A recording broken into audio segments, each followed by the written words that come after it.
Assalamualaikum warahmatullahi wabarakatuh. Salam sejahtera untuk kita semua. Saya Yulida Arika Putri dengan NPM 2410103017 untuk memenuhi tugas PJPL Kepemimpinan. Dalam kesempatan ini saya ingin menyampaikan pandangan pribadi saya terkait bagaimana kepemimpinan yang efektif dalam pemerintahan kota harus dijalankan.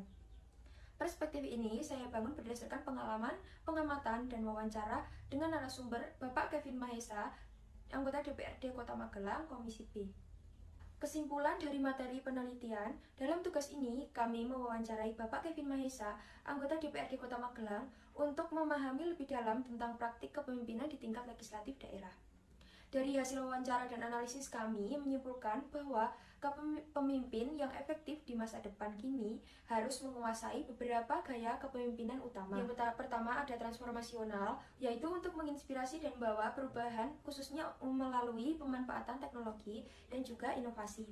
Yang kedua, partisipasif, yang mengutamakan musyawarah kerjasama tim dan melibatkan seluruh anggota dalam pengambilan sebuah keputusan. Yang ketiga ada situasional, yaitu mampu menyesuaikan gaya kepemimpinan dengan kondisi sosial dan budaya masyarakat. Yang keempat, berbasis bukti atau evidence-based leadership, di mana keputusan diambil berdasarkan data dan evaluasi nyata. Bapak Kevin juga menekankan pentingnya komunikasi yang empatik, kemampuan adaptasi terhadap perubahan, serta kepemimpinan yang fleksibel dan profesional dalam menghadapi kompleksitas pemerintahan. Yang pertama ada pengelolaan pemerintahan dan pembangunan kota, yaitu di mana pemimpin mengelola pemerintahan kota bukan hanya sekedar menjalankan rutinitas administratif. Hal ini adalah proses strategis yang mencakup banyak aspek, mulai dari pengambilan keputusan, pengelolaan sumber daya manusia, hingga pelayanan terhadap kebutuhan masyarakat. Yang kedua ada konflik dan dinamika pendapat, yaitu konflik dan perbedaan pendapat adalah bagian yang tak terpisahkan dari proses demokrasi. Dari sudut pandang saya, perbedaan tersebut justru malah bahan bakar utama dalam membentuk sebuah keputusan yang konkret dan juga berkualitas. Yang ketiga, ada gaya kepemimpinan fleksibel dan dinamis, yaitu saya percaya bahwa seorang pemimpin harus fleksibel dan mampu menyesuaikan diri dengan kultur lokal. Masyarakat kita sangat beragam, baik dari segi bahasa, budaya, maupun pola pikir. Yang keempat, ada teknologi dan literasi digital. Kemajuan teknologi yang sangat cepat mengharuskan saya dan seluruh pemimpin daerah untuk terus belajar dan beradaptasi. Yang kelima, ada pentingnya data dan contoh konkret, yaitu selalu menekankan pentingnya penggunaan data dalam proses legislasi, terutama dalam fungsi budgeting. Contohnya dalam pembahasan KUA PPAS Kota Magelang, Dinas Pertanian mengajukan anggaran untuk program budidaya ikan lele bioflok.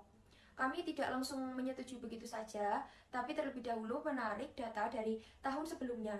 Hasilnya, program tersebut terbukti berdampak positif, roda ekonomi masyarakat bergerak, pengangguran berkurang, dan produksi meningkat.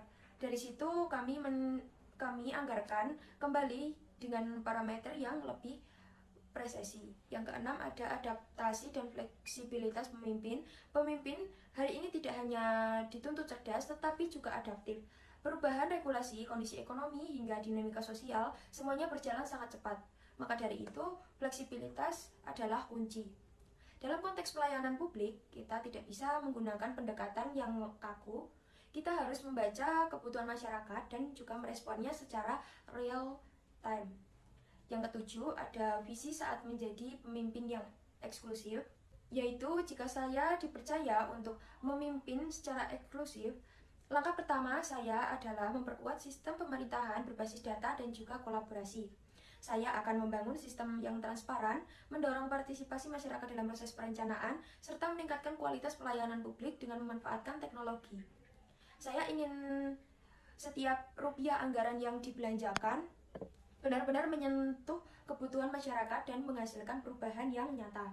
Sudut pandang saya sebagai calon pemimpin di masa depan, sebagai mahasiswa yang sedang persiapkan diri menjadi pemimpin di masa depan kelak, saya menyadari bahwa menjadi pemimpin bukan hanya sekedar soal kekuasaan saja, melainkan soal pelayanan dan juga tanggung jawab kita.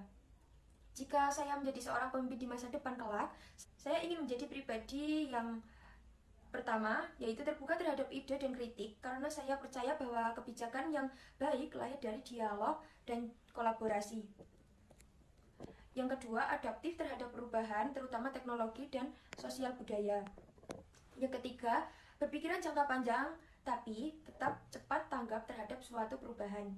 Yang keempat, yaitu poin paling penting, berpijak pada nilai dan data, bukan hanya asumsi atau kepentingan pribadi saja.